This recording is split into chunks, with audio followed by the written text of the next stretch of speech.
My name is Brooke Carter. I'm 31 years old, and this is how I took revenge on my sister, the person I once trusted more than anyone, after she erased me from her life like I never existed. It was a rainy Sunday afternoon, one of those gray, heavy days where even the air feels thick. I was curled up on my worn-out couch in my tiny apartment, scrolling mindlessly through Instagram, trying to distract myself from the creeping loneliness that had been clinging to me for months. That's when it happened. A bright, pastel pink photo popped up on my feed, Madison's baby shower.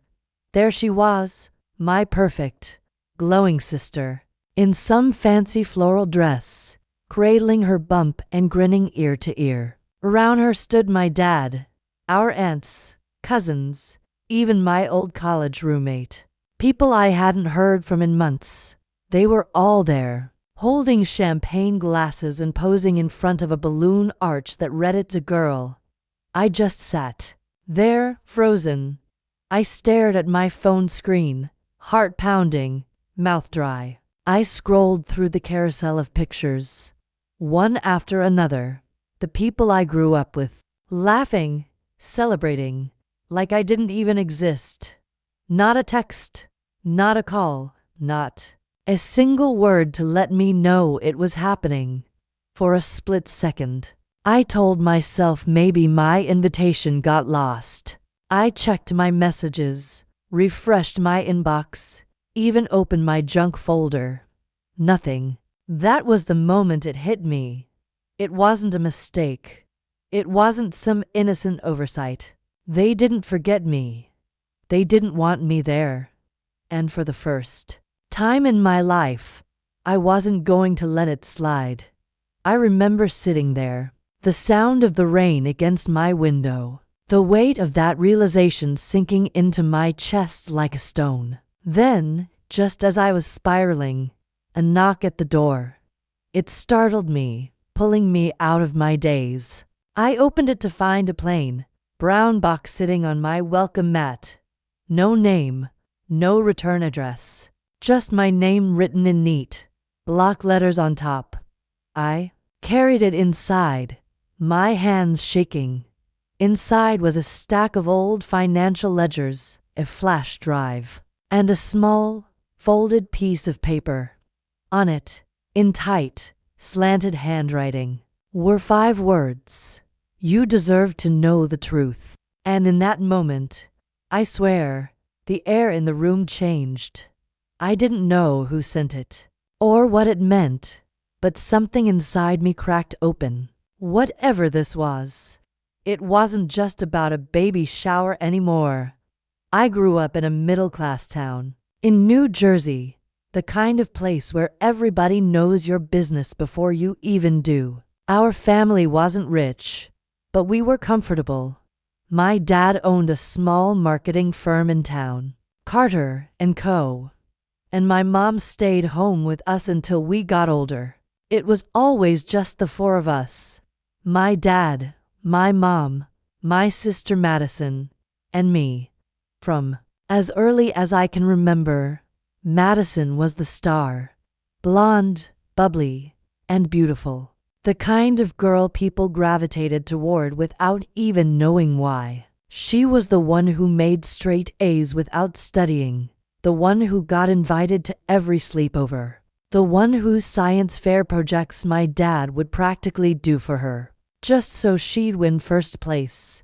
And she always did me. I was the quiet one. I liked to draw, paint, listen to music in my room. I wasn't the kid who needed a spotlight, but sometimes it would have been nice to feel like somebody noticed me. My mom did. We were close. She'd leave me little notes in my lunchbox and drive me to the art supply store after school. She was the one person I never felt like I had to compete for. Madison, though, she had our dad wrapped around her finger. If she wanted something, it happened. A new phone before anyone else, designer clothes while I shopped clearance, a brand new car at 16 with a giant red bow on top. I remember standing on the front porch the day they surprised her with it, pretending to be happy while my stomach twisted up inside me when it came time for college. Madison had her pick of schools, fully funded by our dad. Meanwhile, I pieced together scholarships, financial aid, and late-night shifts at a coffee shop just to afford in-state tuition. I told myself it didn't matter, that I'd make my own way. And for a while, I believed it. But life has a way of wearing you down. When our mom got sick, stage 4 pancreatic cancer, I was the one who moved back home to take care of her. I cooked, cleaned, drove her to appointments, held her hand through chemo. Madison? She flew in from Miami for a weekend, took a few pictures for Instagram, and then disappeared again. Always some excuse. Work, a friend's wedding, Kyle's parents were in town. There was always a reason she couldn't be there when Mom passed. It was like watching a bad play. Madison came back, crocodile tears streaming down her face at the funeral, making a grand speech about how our mother was the strongest woman she'd ever known. She posted a carousel of photos on Facebook with a caption about cherishing every moment. Then she left before we even picked out the headstone. Left me to clean out the house alone. I should have cut ties then, but I didn't, because somewhere, deep down, I kept telling myself that family is family, that maybe, eventually, she'd come around. These days, I work as a freelance graphic designer. It's not glamorous. Most of the time, I'm taking on low-paying gigs for people who want a logo for their Etsy shop or a wedding invite. For $20, I barely scrape by. My apartment is small, the walls are thin, and the faucet leaks no matter how many times I call the landlord. Madison married Kyle 2 years ago. He's some finance guy with a massive house 3 towns over. The kind of place you see in magazines with a marble kitchen and a backyard pool. I haven't been inside. Hell, I haven't even been invited. We haven't spoken in months. Not since our dad's birthday dinner, when she made a passive-aggressive comment about how some people never grow up, and maybe if I stopped playing around with art, I'd have something to show for myself. I laughed it off then. I always do. Because that's what I was taught. To keep the peace, to let it go. But sitting alone in my apartment that day, watching her baby shower play out on my phone like a movie I wasn't cast in, something inside me broke. I didn't have a best friend nearby. No boyfriend to vent to. The only person who would have understood was buried in a cemetery plot 2 miles away. And yet, even after everything, some part of me still believed that maybe, someday, family comes back around. Until that baby shower, I don't know how long I sat there staring at those photos. Every time I tried to look away, my thumb would betray me, pulling the screen down to refresh, just to torture myself with another pastel balloon arch or a video of Madison unwrapping tiny pink onesies while the whole room cheered. It wasn't just that I wasn't invited. It was the way everyone else was there. Cousins I hadn't seen in years. Family friends who used to tell me how proud my mom would be of my art. Even 2 of my old college friends, one of whom had texted me, "Hey, miss you. Let's catch up soon," just 3 days before. Knowing damn well where she was going that weekend, the betrayal wasn't subtle. It was surgical, deliberate. I felt sick. My hands trembled as I opened my messages and tapped Madison's name. The last text from her was months ago. A cold happy birthday without so much as a heart emoji. I hit the call button. It rang twice before going straight to voicemail. No answer. I tried again. Same thing. I fired off a text. Seriously? Not even an invite. A minute later, the The DOS appeared, then vanished. Then came the reply. This isn't about you. Please respect my boundaries. I stared at it, reading the words over and over, trying to make them make sense. Respect your boundaries.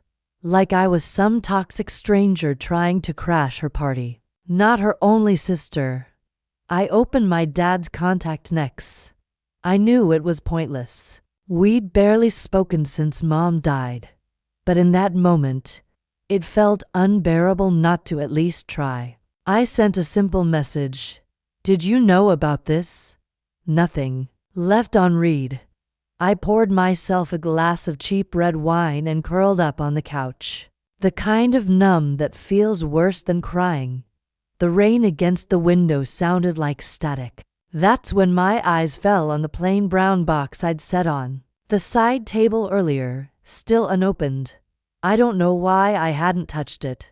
Maybe part of me felt like if I opened it, something in my world would shift for good, and I wasn't sure I had it in me for another blow. But eventually, the silence got too loud. I grabbed a pair of scissors and sliced the tape. Inside, beneath a layer of crumpled newspaper, were a stack of old financial ledgers. The kind my dad used to keep locked up in his office back when everything was done on paper. There was a flash drive taped to one of the folders and a single sheet of paper. No signature. Just 5 words in unfamiliar handwriting. You deserve to know the truth. My stomach flipped. I thumbed through the ledgers, my eyes scanning columns of numbers, check stubs, and payment receipts. At first, it was a blur of dates and amounts, until something caught my eye. A series of payments, large ones, made out to Madison's personal account. Not once, not twice, but regularly, starting years back. Even during the time our mom was sick, and we'd supposedly been tightening our belts. To pay for her care, my fingers went numb. I plugged the flash drive into my laptop and opened the files. Dozens of emails. Between Madison and some attorney I'd never heard of. Legal drafts, discussions, account transfers. And then the gut punch. A chain of messages, written while our mom was in hospice care, planning how to quietly remove me as a beneficiary from her life insurance policy and from the trust fund she'd set up for me before she passed. My vision blurred.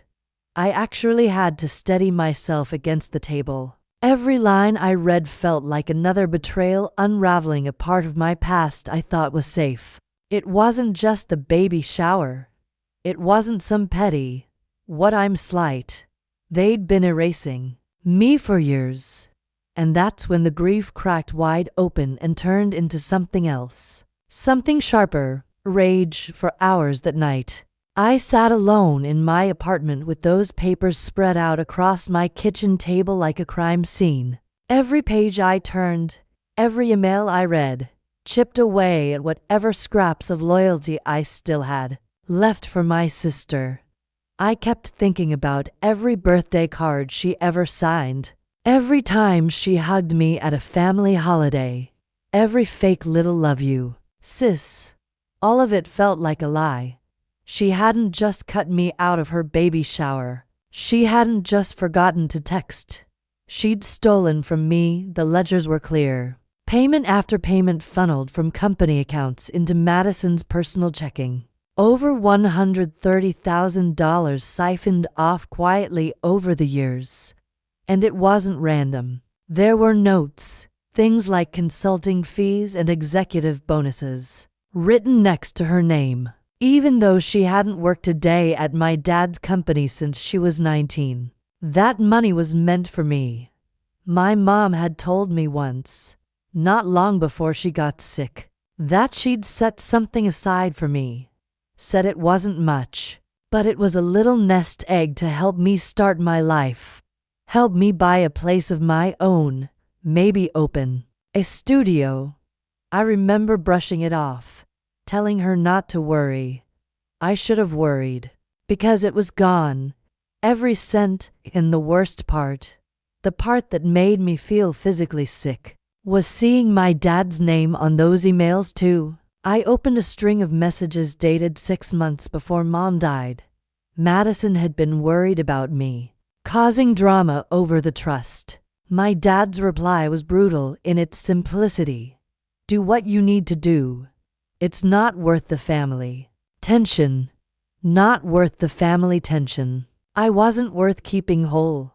I wanted to drive over to Madison's house right then, to scream at her, to throw those ledgers at her perfect little front door.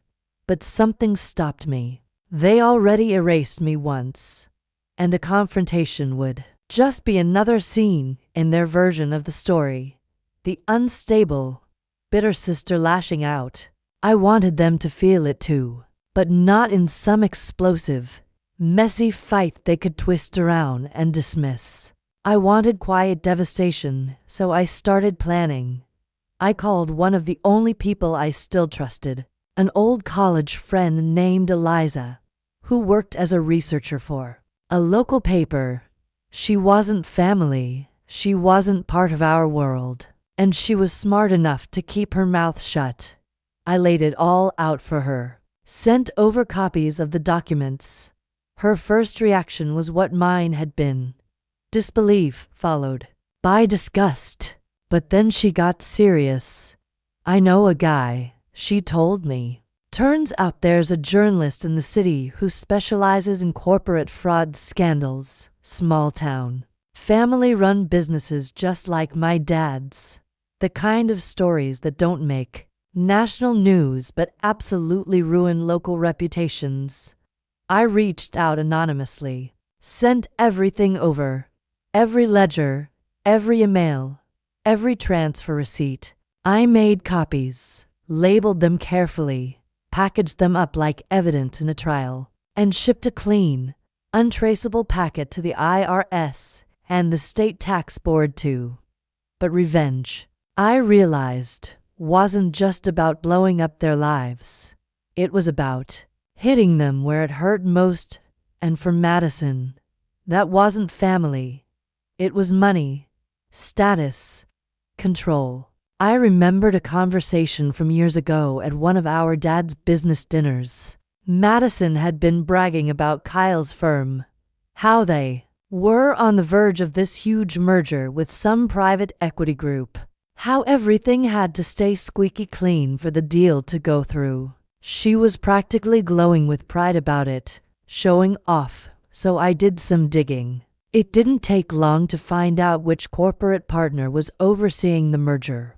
I wrote a polite, anonymous message, attached copies of the financial transfers, linking Madison's personal account to what was clearly fraudulent activity within Carter and Co. Slipped in a note about the company currently being under quiet review for tax discrepancies. Then I sent it. No return address. No way to trace it back to me, and for the first time in years, I slept like a stone. It didn't take long. Within weeks, everything started unraveling. I'd wake up each morning half expecting to see some breaking news headline about Carter and Co. And by the third week, it happened. A local business blog ran a small piece about a pending tax investigation and possible financial misconduct involving the Carter family business.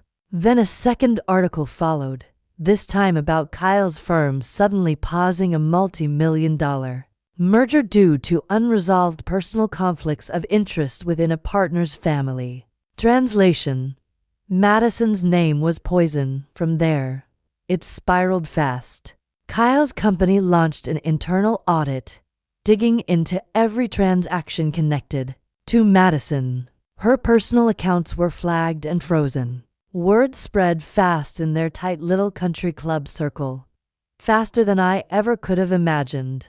Suddenly, the same people who toasted Madison's baby shower were quietly cutting her off. She was removed from charity boards, her social invites dried up, and Kyle, the ever-image-conscious husband, completely lost it. I don't know the exact details of the fight, But from what Eliza heard through town gossip, it was bad. Screaming, accusations, threats of divorce. He kicked her out of their perfect marble countertop dream house before the week was over. And me? I didn't hear a word from anyone for days. Not my dad. Not Madison. Not one of those relatives who'd pretended I didn't exist at that shower. I watched it all unfold from my apartment with a glass of wine and a kind of numb satisfaction. It wasn't joy exactly. It wasn't even revenge. It was a sense of balance. Like the universe was finally setting something right. Then one night, my phone rang. A number I recognized instantly. My dad. I let it ring. And then again, a voicemail. I didn't listen to it for hours. When I finally did, it was his voice. Panicked, desperate. Brooke, sweetheart, listen, I need your help. It's all getting out of hand. They're investigating the company. They're dragging the family through the mud. I don't know what you did, but please, call me. We need to fix this. I deleted it, and for the first time in my life, I felt no guilt about it. But it wasn't over yet. The next evening, a knock at my door. I opened it without thinking, expecting it to be Eliza or the delivery guy.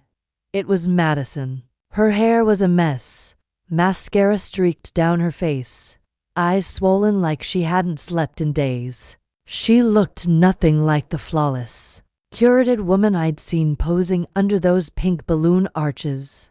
She looked wrecked. Brooke, please. She choked out, tears brimming. I know you're mad, but you don't understand. It wasn't me. It was Dad. He made me do it. I didn't have a choice. He said you wouldn't know, and if you did it would ruin Mom's last days. I was protecting you. She went on and on, words tumbling over each other, about how Kyle was leaving her, how people were shutting her out, how everything was crumbling, and how maybe, just maybe, if I helped her now, we could put it behind us. I let her talk. I stood there in the doorway, calm, steady, while every lie she tried to spit tangled up in her throat. And when she was done, when her voice cracked and she reached for my hand, I stepped back, picked up a small folder from my counter, and handed it to her. Inside was a printed copy of those emails. Every transaction, every legal draft, every message she'd sent to that lawyer. Her signature, my dad's approval, proof of exactly what they'd done. Her face went pale as she flipped through it. I told you, Madison, I said quietly, my voice low and steady. I'm not part of your little world anymore. And now, neither are you. I stepped back and closed the door in her face. And this time, I locked it. The aftermath came like a slow, inevitable wave.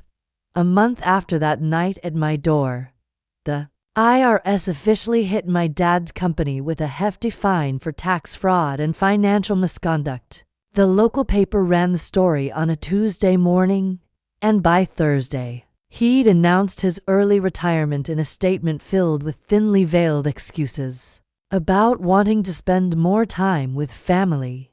The company was sold off to a competitor at a fraction of its worth. The name Carter & Co. scrubbed from the building my family had clung to for 3 decades. Madison disappeared not long after. Rumor was she'd moved in with a distant cousin in upstate New York, someone she barely knew but who didn't care about the scandal clinging to her name. The baby was born quietly a few weeks later. No hospital selfies, no name reveal, no pastel balloon arches. It was strange how someone who once couldn't take a breath without broadcasting it online went completely silent. I half expected to feel empty when it was all over, like maybe the revenge would ring hollow, Or I'd missed the twisted version of family I'd known for so long. But I didn't. What I felt instead was this startling, unfamiliar sense of peace. A lawyer reached out on behalf of what was left of my father's estate. They offered me a small settlement. Hush money, really. A tidy sum in exchange for keeping my name out of any lawsuits and agreeing not to speak publicly. I took it, not because I needed the money, but because it felt like one last thread I could snip clean. I used it to open my own little design studio, a tiny space with cheap floors and paint I picked out myself. I didn't need much, just a desk, a computer, and walls I could fill with my own work. For the first time in my adult life, I stopped chasing them, stopped hoping for an apology, for an invite, for any kind of closure from people who'd shown me over and over who they were. I started focusing on myself. I booked a solo trip to Colorado, hiked trails I'd only ever seen in magazines, made new friends, built a small circle of people who knew me not as Madison's sister or Carter's daughter, but just Brooke. And God, it felt good. I still carry the scars. You don't grow up invisible in your own family without them. But they're just part of me now. Not open wounds. Not fresh bruises. I wake up, pour my coffee, and the air feels lighter. My space feels mine. I stopped looking for their faces in crowds. Stopped wondering what it would have been like if things had gone differently. Because the truth is, no version of that story existed. And the best thing I ever did was stop writing them into mine. 1 year later, I found myself standing in front of the old Carter & Co. building. The windows were dark now. The sign above the door stripped clean, leaving behind nothing but the faint outline of letters that used to mean something. The parking lot was cracked, a few stray weeds breaking through the asphalt. It was strange how a place that once held so much weight in my life could look so small, so insignificant. I stood there for a long time, my phone in hand, watching the reflection of my own face in the glass. Not the girl who used to sit through tense family dinners, trying to keep the peace. Not the one who made excuses for Madison, or begged my dad for crumbs of approval. I used to believe family meant loyalty, that no matter what they did, you forgave, because blood was thicker than betrayal. But the truth is, sometimes blood just stains everything it touches. That box didn't just show me what they did. It gave me something I didn't realize I'd been waiting for my whole life. Permission to stop pretending, to finally step out of the role they assigned me, to stop chasing people who were never going to love me the way I deserved. And I'll never go back. I slipped my phone into my pocket and turned away from the building, the cool wind catching my hair as I crossed the street. Somewhere out there, Madison was raising her daughter. And if I'm being honest, part of me hopes that little girl never learns what kind of woman her mother really is, because she deserves better than we ever got. And, for the record, so do I. Fade out.